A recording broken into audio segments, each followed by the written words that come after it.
Really?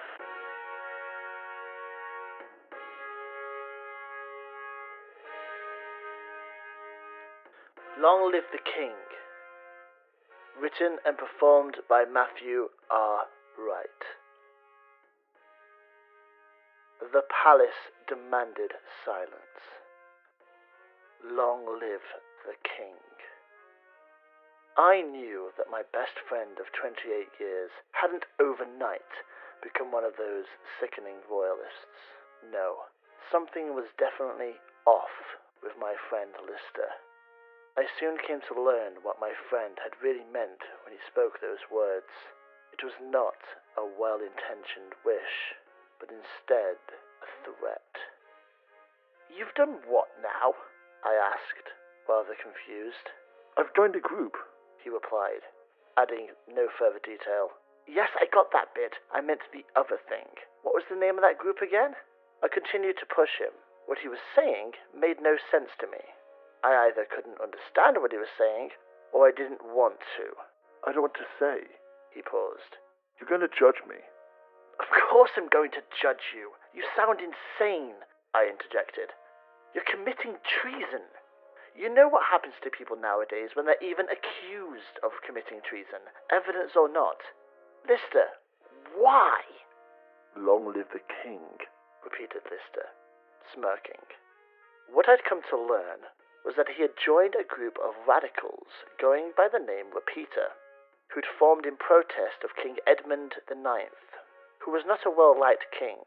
King Edmund was in fact kind of a dick, who'd flaunted his money and status constantly, making no improvements to anyone else's lives but his own. The rich loved Edmund, which was reason enough to hate him. But what made everything ever so slightly worse was that Edmund was magical.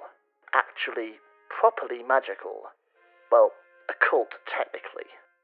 No one was quite sure how, but Edmund had found a way, somehow, to fuse the lyrics of God Save the King, as well as the expression Long Live the King, with a kind of life-prolonging ritual magic.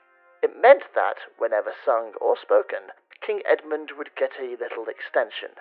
He had been king for around 300 years. Unfair, right? Well, depends on how you reacted to what happened on August 8th. Repeater had claimed responsibility for the car bomb that had struck and should have killed the near-immortal king that early autumn morning. The injuries would have been fatal, but not for Edmund. The magic coursing through him on a near-secondly basis had ensured that Edmund had survived the attack, and what had made it even more painful for the royalists, in a kind of Morissetti-ironic sense of sorts, His Royal Highness, when lying on his private hospital bed, gave his first televised speech in 3 decades, where he begged for his people to stop praying for him, to stop clapping in the streets, to stop singing his anthem, and allow him to die. He was in some kind of unending, drive-you-slowly-insane kind of pain that couldn't cease because of the magic. The pain became too much for King Edmund, and he begged for the sweet release of death. The palace demanded silence. Repeater, and by extension Lister, wouldn't let that happen, though. To truly show the palace and the people how they felt about Edmund in all of his good and his ills, Repeater did, as their name suggested, repeat and repeat and repeat. But repeat what? Lister and others would deliberately take turns either singing or repeating the now banned anthem or phrase Long Live the King or God Save the King. The members of Repeater were assigned times, such as 1:03 a.m., 3:25 p.m., or 9:09 p.m. Those were Lister's times. And for that full minute, he would, or they would, just keep repeating those words again and again and again and again and again. If it wasn't Lister, it would be someone else, somewhere else. Point was that there wouldn't be a single minute of the day or night where those words in King Edmund's Britain weren't being sang or spoken.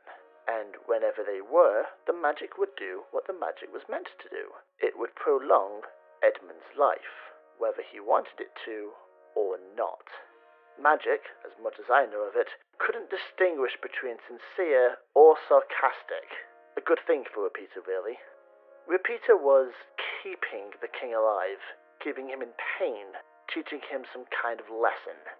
It absolutely opposed the group's view of ending the monarchy somewhat. It distorted their message, but it was something that they did do, and would keep doing, until their eventual capture 9 years later. Lister was, of course, arrested alongside the other members of Repeater, and he and the others served life sentences. Lister wasn't the rebellious kind. They didn't understand why he had done this. The most radical thing he had done before that was run through a field of wheat.